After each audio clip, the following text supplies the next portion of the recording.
Crime ಕಾರ್ನರ್ಗೆ ಸ್ವಾಗತ. ನಾನು ಉಮರ್ ಫಾರೂಕ್. ಉಡುಪಿ ಜಿಲ್ಲೆಯ ಕಾರ್ಕಳದಲ್ಲಿ ಒಂದು ವಿಚಿತ್ರ ಘಟನೆ ನಡೆದಿದೆ. ವಿಚಿತ್ರ ಏನಲ್ಲ, ಇದು ಸಹಜ ಮತ್ತು ನಿರೀಕ್ಷಿತ ಘಟನೆ. ಈ ಮೊದಲು ಕೂಡ ಇಂತಹ ಘಟನೆಗಳು ಸಾಕಷ್ಟು ನಡೆದಿದ್ದಾವೆ. ಅದಕ್ಕೋಸ್ಕರನೇ ಮುಸ್ಲಿಮರು ಮಾರಿದರೆ ಮಮ್ಮಿ, ತಾವು ಮಾರಾಟ ಮಾಡಿದರೆ ಎಮ್ಮಿ ಅನ್ನೋ ಹೊಸ ಗಾದೆ ಮಾತು ಉಟ್ಕೊಂಡಿದೆ. ಮೊದಲು ವಿಪ್ರರು ನುಡಿದಂತೆ ನಡೆಯರು, ತಮಗೊಂದು ಬಟ್ಟೆ ಶಾಸ್ತ್ರಕ್ಕೊಂದು ಬಟ್ಟೆ ಅಂತ ಹೇಳ್ತಾ ಇದ್ರಲ್ಲ, ಅದರ ನೆಕ್ಸ್ಟ್ ವರ್ಷನ್ ಇದು. ನಾನು ಯಾಕೆ ಮಾತುಗಳನ್ನು ಹೇಳ್ತಾ ಇದ್ದೀನಿ ಅಂತಂದರೆ, ಕಸಾಯಿಖಾನೆಗೆ ದನ ಮತ್ತು ಕರುವನ್ನು ಮಾರಾಟ ಮಾಡಿದ ಆರೋಪದಲ್ಲಿ ಸಂಘ ಪರಿವಾರದ ಕಾರ್ಯಕರ್ತ ಸಿಕ್ಕಿ ಬಿದ್ದಿದ್ದಾನೆ. ಪೊಲೀಸರು ಅವನನ್ನು ಅರೆಸ್ಟ್ ಕೂಡ ಮಾಡಿದ್ದಾರೆ. ಈ ಸ್ಟೋರಿ ಬಗ್ಗೆ ಡೀಟೇಲ್ ಆಗಿ ನೋಡೋಣ. ಆದರೆ ಅದಕ್ಕೂ ಮೊದಲು ನೀವಿನ್ನೂ ನಮ್ಮ ಚಾನಲನ್ನು ಸಬ್ಸ್ಕ್ರೈಬ್ ಮಾಡಿಲ್ಲ ಅಂದರೆ ದಯವಿಟ್ಟು ಸಬ್ಸ್ಕ್ರೈಬ್ ಮಾಡ್ಕೊಳ್ಳಿ. ಹಾಗೆ ಈ ವಿಡಿಯೋವನ್ನು ಕೊನೆ ತನಕ ಮಿಸ್ ಮಾಡದೆ ನೋಡಿ.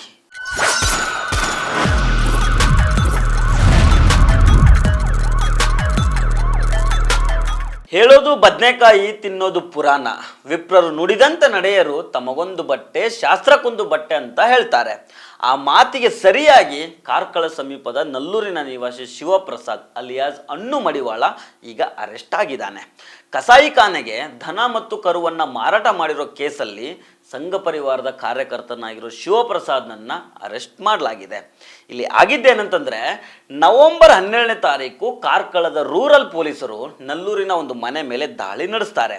ಅಕ್ರಮ ಕಸಾಯಿಖಾನೆ ನಡೆಸ್ತಾ ಇದ್ದ ಆರೋಪದ ಮೇಲೆ ಅಶ್ರಫ್ ಅಲಿ ಮತ್ತು ಅವರ ಹೆಂಡತಿಯನ್ನ ಅರೆಸ್ಟ್ ಮಾಡ್ತಾರೆ. ಈ ಅರೆಸ್ಟ್ ಆದಮೇಲೆ ಕದ್ದಿರೋ ಹಸು ಮತ್ತು ಕರುಗಳನ್ನು ವಧೆ ಮಾಡಲಾಗಿದೆ. ಅಕ್ರಮ ಕಸಾಯಿಖಾನೆ ನಡೆಸ್ತಾ ಇದ್ದ ಮನೆಯನ್ನು ಸರ್ಕಾರ ವಶಪಡಿಸ್ಕೊಳ್ಬೇಕು ಅಂತ ವಿಶ್ವ ಹಿಂದೂ ಪರಿಷತ್ತು, ಬಜರಂಗ್ ದಳ ಮತ್ತು ಹಿಂದೂ ಜಾಗರಣ ವೇದಿಕೆಯ ಮುಖಂಡರು ಆಗ್ರಹ ಮಾಡ್ತಾರೆ. ಇದರಿಂದಾಗಿ ಪೊಲೀಸರ ಮೇಲೆ ಪ್ರೆಷರ್ ಬೀಳುತ್ತೆ, ತನಿಖೆಯನ್ನು ಚುರುಕುಗೊಳಿಸ್ತಾರೆ. ಅರೆಸ್ಟ್ ಆಗಿದ್ದ ಅಶ್ರಫ್ ಅಲಿ ಮತ್ತು ಅವರ ಹೆಂಡತಿಯನ್ನು ವಿಚಾರಣೆ ಮಾಡ್ತಾರೆ. ಆಗ ಈ ಹಸು ಮತ್ತು ಕರುವನ್ನು ಸಂಘ ಪರಿವಾರದ ಕಾರ್ಯಕರ್ತನಾಗಿರೋ ಶಿವಪ್ರಸಾದ್ ಮಾರಾಟ ಮಾಡಿದ್ದಾನೆ ಅನ್ನೋ ವಿಚಾರವನ್ನು ಪೊಲೀಸರ ಮುಂದೆ ಹೇಳ್ತಾರೆ. ಈ ಮಾಹಿತಿಯ ಆಧಾರದ ಮೇಲೆ ಪೊಲೀಸರು ಶಿವಪ್ರಸಾದ್ನನ್ನು ಅರೆಸ್ಟ್ ಮಾಡಿ ನ್ಯಾಯಾಲಯಕ್ಕೆ ಹಾಜರುಪಡಿಸ್ತಾರೆ. ಇವನು ಬೇರೆಯವರಿಂದ ಜಾನುವಾರುಗಳನ್ನು ಖರೀದಿಸಿ ನಂತರ ಅವುಗಳನ್ನು ಅಶ್ರಫ್ ಅಲಿಗೆ ಮಾರಾಟ ಮಾಡ್ತಾ ಇದ್ದ ಅನ್ನೋದು ಪೊಲೀಸ್ ಮೂಲಗಳ ಮಾಹಿತಿ. ಈ ಆರೋಪಿ ಸಂಘ ಪರಿವಾರದ ಶಿವಪ್ರಸಾದ್ ಪೊಲೀಸ್ ವಿಚಾರಣೆಯ ಸಂದರ್ಭದಲ್ಲಿ ಕೆಲವು ಮಹತ್ವದ ಅಂಶಗಳನ್ನು ಬಾಯಿ ಬಿಟ್ಟಿದ್ದಾನೆ. ಜಾನುವಾರು ಬ್ರೋಕರ್ ಆಗಿ ಕೆಲಸ ಮಾಡ್ತಾ ಇದ್ದ ಶಿವಪ್ರಸಾದ್ ದನಗಳನ್ನು ಮಾರಾಟ ಮಾಡೋ ನೆಪದಲ್ಲಿ ಸಾಕು ದನ ಮತ್ತು ಕರುಗಳನ್ನು ಖರೀದಿ ಮಾಡಿ ಅವುಗಳನ್ನು ಹೆಚ್ಚಿನ ಬೆಲೆಗೆ ಕಸಾಯಿಖಾನೆಗೆ ಮಾರಾಟ ಮಾಡ್ತಾ ಇರ್ತಾನೆ. ಅವುಗಳಲ್ಲಿ ಒಂದಿಷ್ಟು ಜಾನುವಾರುಗಳನ್ನು ನಲ್ಲೂರಿನ ಅಶ್ರಫ್ ಅಲಿಯವರೆಗೂ ಮಾರಾಟ ಮಾಡಿರ್ತಾನೆ. ಈ ಶಿವಪ್ರಸಾದ್ ಸಂಘ ಪರಿವಾರ ಸಕ್ರಿಯ ಕಾರ್ಯಕರ್ತನಾಗಿರ್ತಾನೆ.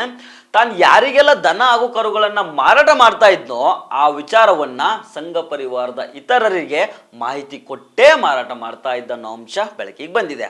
ಅಂದರೆ ಶಿವಪ್ರಸಾದ್ ಗೋವುಗಳನ್ನು ಕಸಾಯಿಖಾನೆಗೆ ಮಾರಾಟ ಮಾಡ್ತಾ ಇರೋ ವಿಚಾರ ಗೊತ್ತಿದ್ರೂ ಇವನ ಮೇಲೆ ಸಂಘ ಪರಿವಾರದವರು ಏನು ಕ್ರಮ ತೆಗೆದುಕೊಂಡಿದ್ದಾರೆ ಅನ್ನೋ ಪ್ರಶ್ನೆಯನ್ನು ಈಗ ಜನಸಾಮಾನ್ಯರು ಕೇಳ್ತಾ ಇದ್ದಾರೆ. ಮುಸ್ಲಿಮರು ಬೀಫ್ ತಿಂದಾಗ ಹಾರಾಡೋರು ಚೀರಾಡೋರು ಸಂಘ ಪರಿವಾರದವನೇ ಗೋವುಗಳನ್ನು ಕಸಾಯಿಖಾನೆಗೆ ಮಾರಾಟ ಮಾಡ್ತಿರುವಾಗ ಯಾಕೆ ಸುಮ್ಮನಿದ್ದಾರೆ? ಇವಾಗ ಎಲ್ಲೋಯ್ತು ಇವರ ಗೋವು ಪ್ರೀತಿ ಅಂತ ಜನ ಪ್ರಶ್ನೆ ಮಾಡ್ತಾ ಇದ್ದಾರೆ. ಹಾಗೆ ಅವತ್ತು ಅಶ್ರಫ್ ಅಲಿ ಮನೆಯನ್ನು ಮುಟ್ಟುಗೋಲು ಹಾಕಬೇಕು ಅಂತ ಆಗ್ರಹ ಮಾಡಿದವರು ಇವತ್ತ್ಯಾಕೆ ಶಿವಪ್ರಸಾದ್ ಮನೆಯ ಬಗ್ಗೆ ಚಕಾರ ಎತ್ತಿಲ್ಲ ಅಂತ ಪ್ರಶ್ನೆ ಮಾಡಲಾಗ್ತಾ ಇದೆ. ಈ ಸಂಘ ಪರಿವಾರದವರಿಗೆ ಮುಸ್ಲಿಂ ದ್ವೇಷ ಇದೆಯೇ ಹೊರತು ಗೋವುಗಳ ಮೇಲೆ ಪ್ರೀತಿ ಇಲ್ಲ ಅಂತ ಆಕ್ರೋಶ ವ್ಯಕ್ತ ಆಗ್ತಾ ಇದೆ. ಇಂತಹ ಪ್ರಶ್ನೆಗಳು ಎದುರಾದಾಗ ಇವನು ನಮ್ಮವನಲ್ಲ, ನಮಗೂ ಇದಕ್ಕೂ ಸಂಬಂಧ ಇಲ್ಲ ಅಂತ ಕೈ ತೊಳ್ಕೊಂಡು ಬಿಡ್ತಾರೆ. ಅದಕ್ಕೆ ನಾನು ಮೊದಲು ಹೇಳಿದ್ದು, ವಿಪ್ರರು ನುಡಿದಂತೆ ನಡೆಯರು, ತಮಗೊಂದು ಬಟ್ಟೆ ಶಾಸ್ತ್ರಕ್ಕೊಂದು ಬಟ್ಟೆ ಅಂತ. ಸೊ ಫ್ರೆಂಡ್ಸ್, ಇದು ಇವತ್ತಿನ ಕ್ರೈಮ್ ಕಾರ್ನರ್. ಮತ್ತೆ ಭೇಟಿ ಆಗ್ತಿರೋಣ. ನಮಸ್ಕಾರ.